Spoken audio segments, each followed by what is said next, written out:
What is going on, everybody? Welcome to a very special, kind of a spur of the moment podcast live for you guys on YouTube and all that stuff. So great to have you along with us. I'm with Cole Whiston, and boy, we got some stuff to talk about. We'll talk about good, bad, all that stuff. We'll get into it because Max Scherzer is a Toronto Blue Jay. Let's get this thing going. Turn up your volume. Because you're about to listen to The Sick Podcast. Blue Jays Center. Bautista drives it deep left field. Gone! The sickest Toronto Blue Jays podcast. It's gonna be sick. All right. Well, I mean, all the news we've heard, we've heard Pete Alonso's name. You heard Alex Bregman. But then we've heard in the background, Max Scherzer, could be paired with a guy like Pete Alonso, or we could bring him to Toronto. And we're all like, yeah, we've heard this nonsense before. Well, damn it. Max Scherzer, 3-time Cy Young Award winner, 2-time World Series champ, 3-time strikeout king, is a Toronto Blue Jay. Is he that? No, by no means. So let's just quiet down there for a second. Cole, what are your initial thoughts, buddy? Before we bring anybody back to earth, I'm going to react the same way I think the majority of Blue Jays fans reacted to, because the majority of them are casual fans. It's Max freaking Scherzer. It's 1 year, $15 million. If there's anybody that you're going to just take a shot on at 40 years old, it's a guy who's a first ballot Hall of Famer the second he hangs up the cleats. Of course, this is a great move for the Blue Jays. X's and O's wise, we'll get into, but there is nothing wrong and nothing to complain about with the Jays signing a future Hall of Famer who could potentially, legitimately deepen this starting rotation. Yeah, you can't go wrong with a 1-year deal. How many times have you heard that? But there's obviously a lot of question marks surrounding Max Scherzer. And as much as I would love to just, be giddy and talk about, he's Max Scherzer. And, I mentioned it in the chat, Tim Langdon on opening day, reading out all the players, and Max Scherzer standing there, one eye different color than the other one. And it's like Max Scherzer, we're all going to lose our minds, and it's going to be an absolute blast. That's all great enough and stuff. But let's get into it, because he is 40. Okay. Like, that's still a thing. And he's coming off a bunch of injuries. There's a back injury, a hamstring injury, a shoulder injury. Only pitching was like 9 games last year, like 43 innings. Didn't pitch much at all. So, Cole, from your thoughts, buddy, like, realistic standpoint, you and me, hardcore baseball fans, we love the move because of the name, great. When you bring it back a little bit, how are we feeling? So, here's what the hardcore fan reacts to when they see a move like this. Yes, Max Scherzer's 40 years old. Yes, he pitched in only 9 games last year. Those 9 games, he wasn't good either. He was mid. 3.39 ERA, a 101 ERA plus. So, league average pitcher in the 43 innings that he had, coming off of a back surgery. That was him returning to the Mets to finish off the year. So it wasn't like he started the year, 9 games, got injured, and now we're dealing with the fact that he's coming back from the injury. Luckily, that's not the case. He did come back from the injury, finish out the year, so there's a very realistic chance that he'll be great coming into offseason. Yeah. Here's the other thing. Besides Pete Walker being able to turn some guys into completely different pitchers, he's also been able to keep them healthy. And that's, I think, the biggest key to this signing is if we can get 20 starts out of Max Scherzer.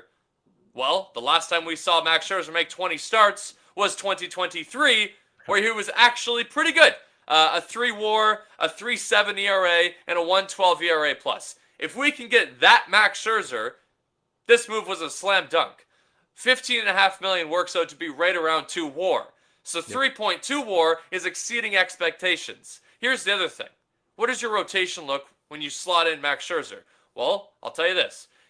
In all but guaranteed, he's not going to be number 1. That's Jose Barrios' job to lose or someone else's job to win. Max Scherzer's probably not going to be in the competition to win it. Then it's pretty up in the air. It could go Max Scherzer, but it's probably going to go Kevin Gausman. And then it could go Max Scherzer. I have it pretty much probably going to be Chris Bassett.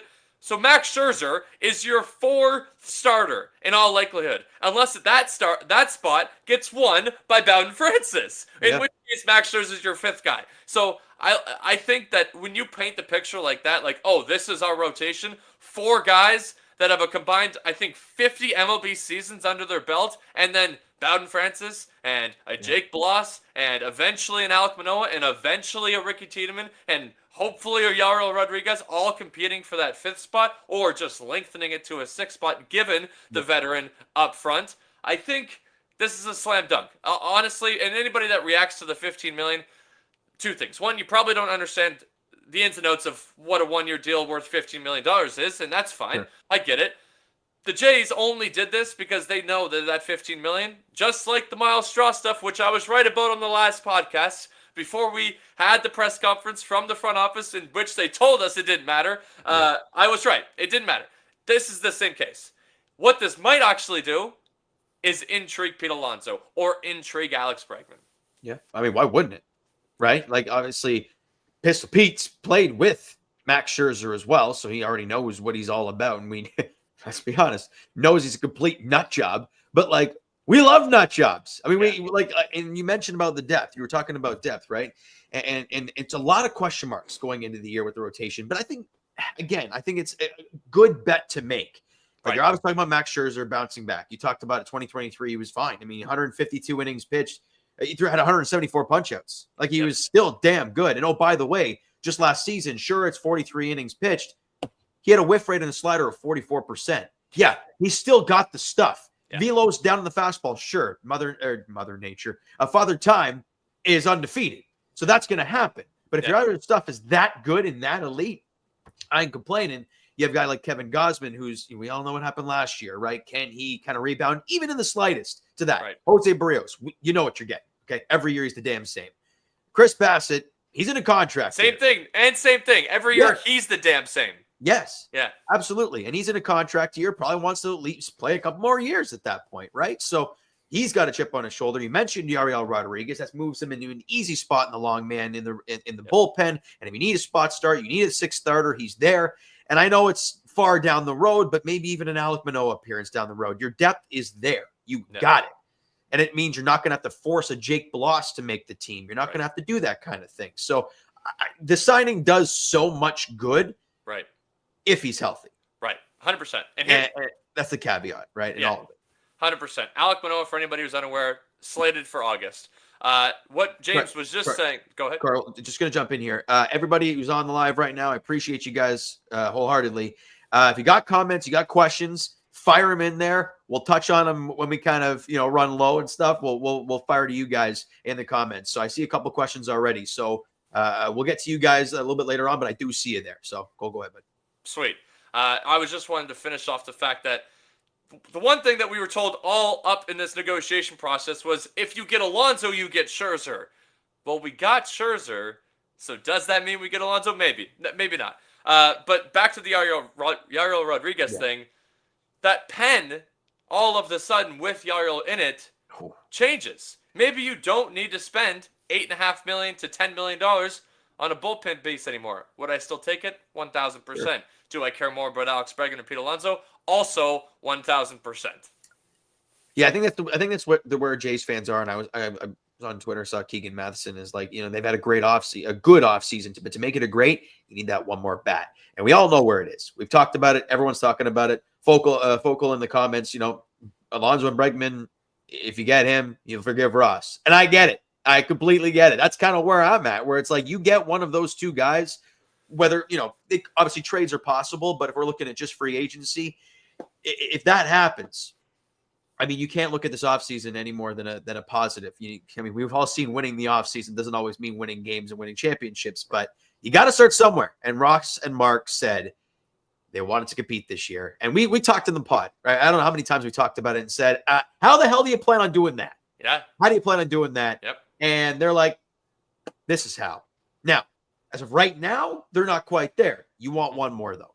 And as you mentioned with Pete Alonso, and also shout out Hector Gomez for continuing to just hammer Blue Jays home.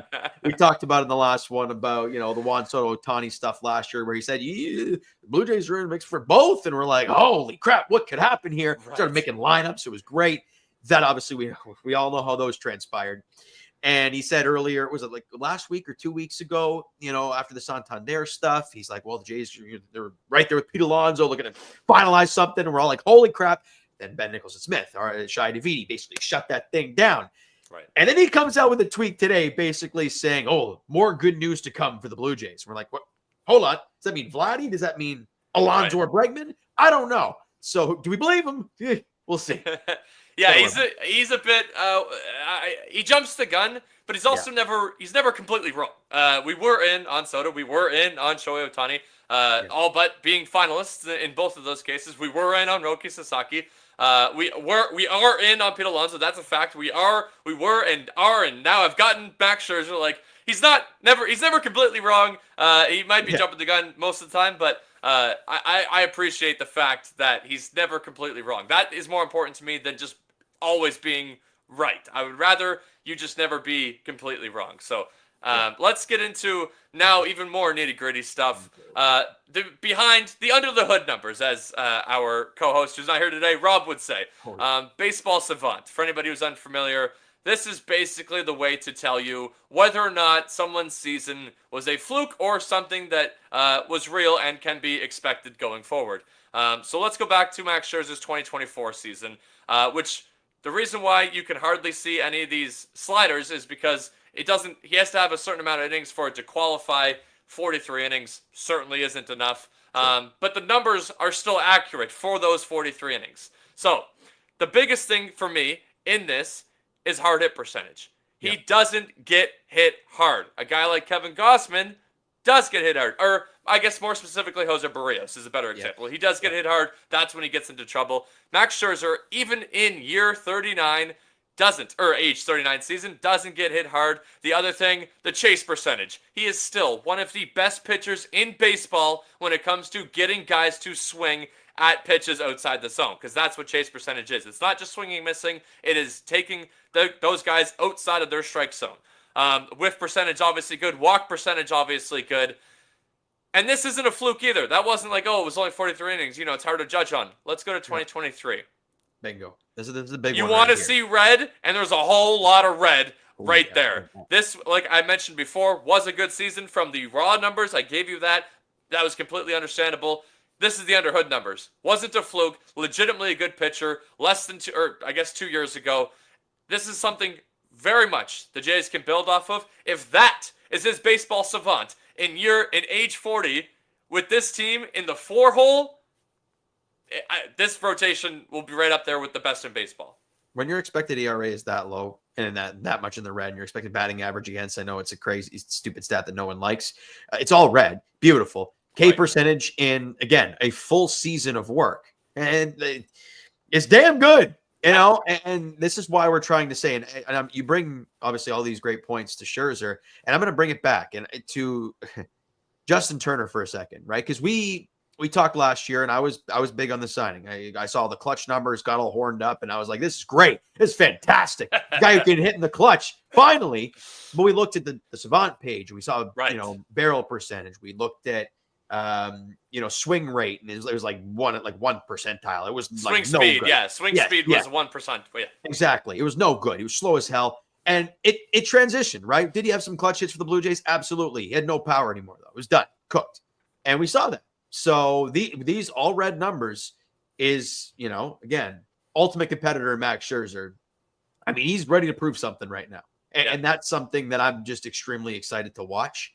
Because we all know when he gets on that mound, when I say it's all business, I mean, good Lord, it is all business for Max Scherzer. We've seen the videos where he's like yelling, swearing into his glove, but he's looking at the pitcher. Yeah. And you're like, my God, this guy's a nutcase. Yeah. And I'm like, I'm all for it. I can't wait. Max Scherzer in a Jays uniform. Never thought I'd see it, but we're here, buddy. We're here. Yeah. Also, Max Scherzer, low-key, a traveler. That guy's been on so many teams in his career, which is kind of funny that now he's finally made his way to here, which, again, I agree with you. I would have never thought that. The last thing I wanted to mention on the whole advanced stuff is you brought up Father Time in the fastball earlier. While the velocity has gone down, the effectiveness hasn't. In that year of 2023, it was his best pitch. He's really, you won't be able to see it on the Baseball Savant, but it was his best pitch in terms of run value, which is, again, that's how you establish what's your best pitch. It's whatever gives you the best run value, and his fastball that year was his best. Since then, he's kind of moved to being a changeup pitcher as his most effective pitch. Small sample size, it was hard to to gauge on last year, but basically a 3-pitch pitcher. Fastball, changeup, slider, all of them still really good. And the great thing about Max Scherzer, he ain't going to pitch you straight up fastball first pitch. It ain't going to happen that way. Right, You're going to get a mixture of everything. And I talked earlier about how good that slider is. That's what makes the fastball play so much, disregarding the velocity. When that slider is that good and people whiff that much on that slider, they got to have that in the back of their mind all the time. And it's exciting stuff. It really is. Now, I want to ask you, Cole, because it was a hot debate in our group chat when the signing happened about not really the player itself. It's kind of the off the field, right? What is he going to do for a lot of these younger arms? Like you mentioned earlier about in Francis, we're talking about him coming into his second year of really turning a corner on his career, and a guy like a lot of the younger guys, like you see him in spring training, a guy like Jay Bloss, maybe a Trey Savage, guys like that coming in. And here's Max Scherzer, by the way. Right. Will he be a guy who's going to teach by showing them and teaching them, or is it going to be, hey, watch this guy go and watch this guy work every day? I'm just really curious what your thoughts are on kind of not just the statistics and how he's going to pitch for the team, but just how he's going to affect the organization, really. Priceless is the simplest answer to that. And Absolutely. I think the one thing that people don't understand is a guy like Max Scherzer, who's been in the league for as long as he's been in the league and has been around when it comes back to the Traveler stuff, has been around the league as much as he has. The pitching staff is not the only people that are going to reap the benefits of that. He's been in so many locker rooms with so many Hall of Famers that he could pass any information on to anybody in that dugout, including the vets that are already on this team and including the position players, which is what I was really alluding to. It's not just the pitchers and it's not just the young guys. There's nobody with more experience in the Jays dugout this year than Max Scherzer. And that is a priceless thing that you can't quantify. Another reason why the Jays took the chance on Justin Turner at his late age. And I guarantee you, despite the on-field numbers, a lot of guys benefited from that. A guy like Kevin Gausman really, I think, will benefit from having Max Scherzer in the same dugout for 6 months and just being able to sit there with him and talk baseball, which we did see a lot from the starters last year in the dugout. It happened all the time. They would cut to the bullpen and cut to the starters, and they would just constant communication with a baseball in their hand, always working on pitch grips. So there's nobody better to learn from than one of the greatest pitchers of this generation. So yeah, priceless is the simple answer. And I think that's a great point. You bring up Kevin Gausman is like, we all know last year the velo was down quite a bit, and being a 2-pitch pitcher might be a little different than Max Scherzer, obviously, but Max Scherzer can, boy, oh boy, he can show guys just like, okay, you don't do your velocity's down, but let's try this, let's try that. You mentioned like just talk baseball all the time. And I'm sorry, but watching Max Scherzer and Chris Bassett manipulate the living crap out of that pitch clock this year, it's going to be fun. Yeah. Just screwing with hitters left and right. It's going to be a fun watch. It's going to be one of those ones for hardcore baseball fans where you're watching every pitch. You're going to be intrigued. And I'm excited, buddy. I'm excited. And for the excited people, I also don't want to pop your balloon either. It's not a decade ago. It's not over a decade ago or half a decade ago that Max Scherzer was one of the best pitchers in baseball. Yeah. You go back one more year than what I've brought up to in this podcast, 2022 and 2021, he was Cy Young worthy good. A 5+ WAR in both of those years, a 160+ ERA or ERA plus in both of those years. It was absolutely bonkers. One year he finished third in the Cy Young voting. It was ridiculous. It was literally 3 years ago that Max Scherzer was still one of the best pitchers in baseball. So I'm not going to bet on that Scherzer, but will I be shocked if that Scherzer returns? No. I'm gonna let people know without the WAR stat, because you already presented that. Yeah. These are the 2023. You said 2020. 2022 and 21. Right. So these are the two I got here. So in 2022, he had a 2.29 ERA, 145 innings, hit 173 punchouts. Insane. You go back to 2021, how it can get better? I couldn't tell you. 2.46 ERA, 179 innings, 236 punchies. So that's an age like 36 and 37 season. Yep. You're like, hello. Yeah. So Yeah, you're right, man. I honestly think the back surgery helps us. Like, I think that if it was Max Scherzer coming off of a full age 39 season, that this move actually looks worse than it does right now. I don't think the surgery makes it look worse. I think it actually makes this move better. It absolutely does. Yeah. And the fact that he's had this time now to really probably honestly, he's probably just taking the time to rest and get himself back to normal, because this last year has been so tough on him. He knows his talent, like he more than anybody. He knows how competitive he is and how great he is. So he doesn't need to be in the gym 24/7. Like, he doesn't. So get healthy and just go out there and be yourself. And I'm just, boy, and yeah, we are not popping any bubbles popping any bubbles right now. Good Lord. Or bubbles. Yeah, bubbles works too. Yeah. Sure. What did you say? Well, I said balloons. Yeah, we're popping something tonight. Might be champagne. Hey, there we go. There we go. Okay, we'll get there eventually. All right. So you want to get to these questions, or you got anything else you want to touch on? No, hit me. All right. Well, I wouldn't even say it was a question, but Matt Pink says kind of what we're all feeling right now. You mentioned it earlier on there, Cole. I assume Alonso is already in the process of being finalized. Mad Max wasn't coming without him. All signs are pointing to Alonso. Get the polar bear here. Boys, the long ball will be back in Toronto. Yes. It just inject that in my veins. Yep. Johnny Bam Bam, kind of the same thing, right? You know, who would you prefer? I guess it's a question, but who would you prefer the next signing to be, Alonso or Bregman? So let's start with it. Because there's two different thoughts to this. Player-wise and the way the Jays look, Bregman, because positionally, third base, you need a third baseman, this and that makes sense. However, the term on that contract is going to be pretty brutal.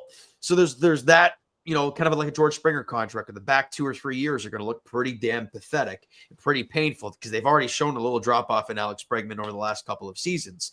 Whereas Alonso, it doesn't quite work positionally as being a first baseman, and Vladdy's there, and okay, how's this going to work? But all the talk's been like a 3-year deal for Alonso. And so it makes a lot more sense. So that's kind of general. Who would I prefer? Probably polar bear, if I'm being honest. Okay. Because I want long ball, baby. I want that stuff back where I can just, you're coming to the plate. There's a chance you're going deep. So what do you think? I've been on the fence with this one the entire time, because in my opinion, the term, the dollars don't matter to me. That's the way I operate when it comes to, especially Rogers. I think it's a bit different when you have a team that's established with money year after year after year. Rogers, it kind of seems like they just kind of pick and choose. And they're like, you know what? No, I'm feeling it. I'm feeling good this year. You're getting a lot of money. You can go over the limit that we said we were going to give you. We're good. Especially if you get, Vladdy re-signed, we're fine. You do what you want. So to me, the easy answer, if the money doesn't matter, is Alex Bregman. He's a way better fit, a better player, and it's that simple for me. And a guy who's proven it, not just in the regular season, but in October, obviously one of the best postseason hitters probably of this generation, has been one of the key factors to the Astros in their dynasty. So it's Alex Bregman for me, because I'm going to assume that it doesn't hinder us financially. But I'm certainly okay with Pete Alonso. And here's the other thing, that I get why people think that the fit isn't as nice. It's also, I don't think, as bad as what people think it is. Anthony Santander, yes, is going to be DH if we don't sign Pete Alonso. Yep. But moving Anthony Santander to a full-time outfield position is not a crazy thing to do. And having Pete Alonso be your everyday DH is certainly a viable option. And you can still platoon the three of them, Vladdy and Pete and Santander. Like, that is very much still a realistic thing. We do need a DH. I mean, I know Anthony Santander would be it, but if Anthony Santander is our DH, then that means we have somebody else in right field who's not as good. So, like, both fits to me are actually pretty seamless. Third base is a bigger hole, which is why I prefer Bregman, and I think he's a better player. But they're both good. Like, the fits are both good in my opinion. I don't think it's actually something that concerns me at all, fit-wise. That's fair. That's fair. The Bregman stuff, I think it would like you said, fit more. The fit is better. And look, I think we can all get to this point where we're trying to win next year, because that just seems to be the point. Like, as of right now, Vlad's not signed, Bo's not signed. Your window is still very small. It's regardless. I mean, you got Max Scherzer on a 1-year contract. Without them signed, this is a 1-year window. Yep. And there's no other way to look at it, guys. I know you might convince yourself into, oh, well, if Pete's on the team, if Bregman's on the team, if Santa...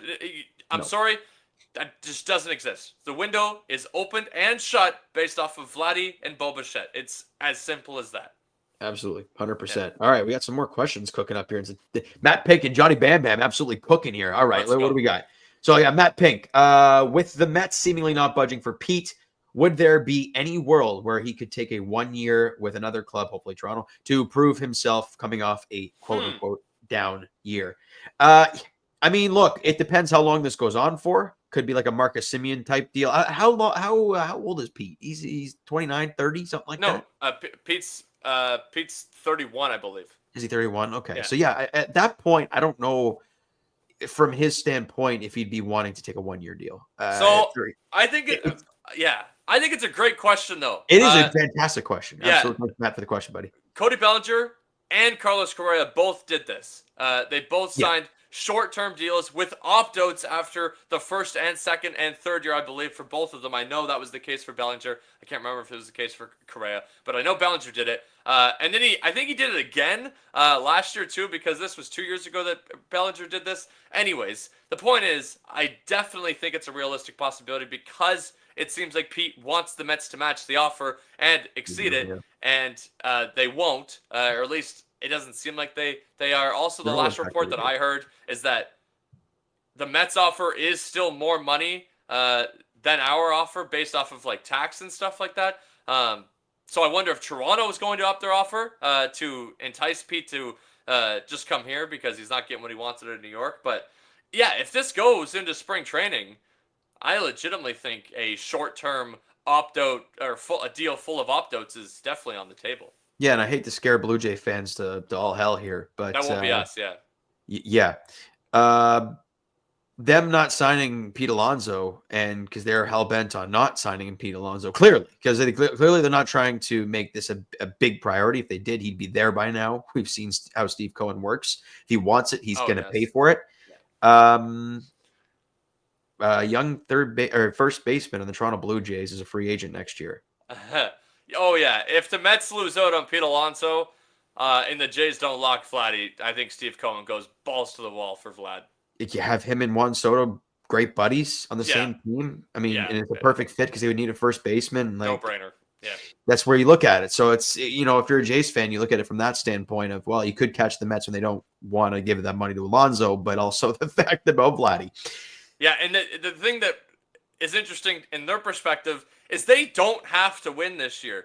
That is why they don't give a shit about Pete Alonso, is because their window is wide open for as long as you have Juan Soto signed. That's why I was saying on this podcast and on Blue Jay Center that if you sign Juan Soto, I don't care what you do with Vladimir Guerrero Jr. In fact, trading him is probably your best option because you can then move your window 2 or 3 years from now when you have a developmental process with the assets that you received with Vladdy in that package deal. So the Mets don't have to win this year. The Mets are going to be the Mets, and they're going to be competitive, and they're going to be in the race for the wild card, whatever. Yeah. They don't have to be, though, which is why they're not signing Pete, for anybody that's confused on that. Their window's wide open.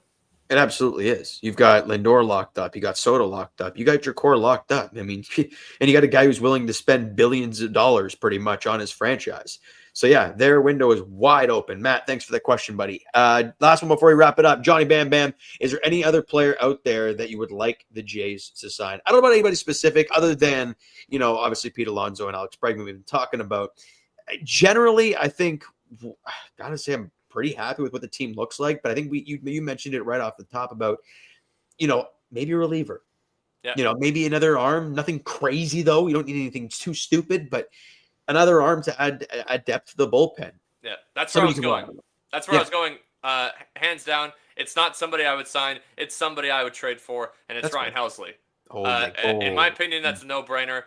You have the assets, I think, to get a deal like that done. That doesn't involve trading a everyday silver slugger, mainly because you don't have one to trade, but also because that's a dumb trade. So I think you have the assets in the minor leagues that the Cardinals would accept for Ryan Housley, even if it involved. And here's the other twist. We talked about it in the last show, I believe. We've definitely had this conversation off camera if we didn't have it in the last podcast. And it's that deal for Ryan Helsley might have to be taking on Nolan Arenado, which means God. Which means you don't need Alex Bregman. You also probably wouldn't get Pete Alonso, but that's a possibility. It's certainly on the table. Obviously, I'd prefer not having to go get Arenado's contract, but Helsley is my answer to that question. Not to sign anybody, but to trade for somebody, and it has to be a bullpen arm. Absolutely. I mean, I was on the Ryan Helsley thing. Was it 2 pods ago? I was like, yes, get that damn thing done. You know what I mean? Like the Jays and Cardinals clearly have some sort of relationship. They've done tons of trades together with this organization. And boy, you imagine, go out there, get Pete, and they're like, oh yeah, by the way, we'll get Ryan Helsley and fire Nolan's contract to get her going here. Right. This team would look so different come late March, but I'm all for it, man. I'm all for it. Ryan Helsley's been, and look, for Jays fans wanting to know, he's on a last year of his contract, and he's making basically nothing. So, right, it's basically nothing move. Last thing I thought was interesting, which is also why it's an easier move. Yeah, last thing I thought was interesting was that there was no deferral money on the Scherzer contract. Yeah. So are the Jays now in that upper echelon where you could just say the last deal just put them over the second threshold, which means I still think they got a gap between that and the next threshold. Okay, so I didn't know if they were already over the last one and they could just say, "Bad, screw it, just keep going." I don't know. I mean, it might if they go for like freaking Peter or Bregman. And also, the other thing for people to understand is it doesn't matter at the start of the year where you are. It matters at the end of the year where you are. So if the Jays and Rogers really wanted to do something at the end of the year, they can move off of money then. Yeah, fair enough. Last question. Johnny Bam Bam, you keep firing things at us here, bud. Hey, last one, I swear. If the Jays are done signing players now, would you say this is a great offseason for Atkins, or like, do you forgive Atkins as well? I'm going to say great, no. I'd say it would be a good offseason, but not great. As I mentioned earlier, Keegan Matheson said basically it would be a good offseason, but if they sign Pete or Bregman, it would be a great one. That's kind of where I sit as well. And would I forgive him if he's done now? I want to see on the field before I forgive, because we've seen good off seasons before that don't lead to squat. So, my answer is a bit more cynical and maybe even harsh for the people. Go for it. Fire away, bud. Of course, I don't forgive you. You have the franchise player unsigned. There is nothing you could have done this offseason outside of extend your window, which means signing Juan Soto, that would have made me forgive you. There's nothing. You could have gotten every other person. You could have done what the Dodgers did this year, and I wouldn't have forgive you. Our franchise player is unsigned, and we don't have another one signed. It's as simple as that for me. I don't care what you do. This was a fine offseason. Your team's better than it was last year. It means squat if in 2026 we have to deal with the fact that Bo and Vlad have left for free. That's a great point. We're going to wrap it up there. Boy, that's a fire one right at the end. All right, let's wrap it up. All right, Cole, appreciate you, bud. It was a blast as always, getting to talk some positive Jays talk. I mean, all last year was all negative. We've got knock on wood, James. Knock on wood. Yeah, hold on. Is that wood? I don't know. It's painted. I think it's wood. Anyways, but yeah, appreciate you, bud. It was a blast as always, talking positive Blue Jays. For everybody watching and or listening, we appreciate you. And for AC and Sammy behind the scenes, appreciate you guys as always. And go Jays. Go Jays. And that's a wrap. Hope you don't miss us too much until next time. Follow the Sick Podcast Blue Jays Center on YouTube, Google Play, and Apple Podcasts.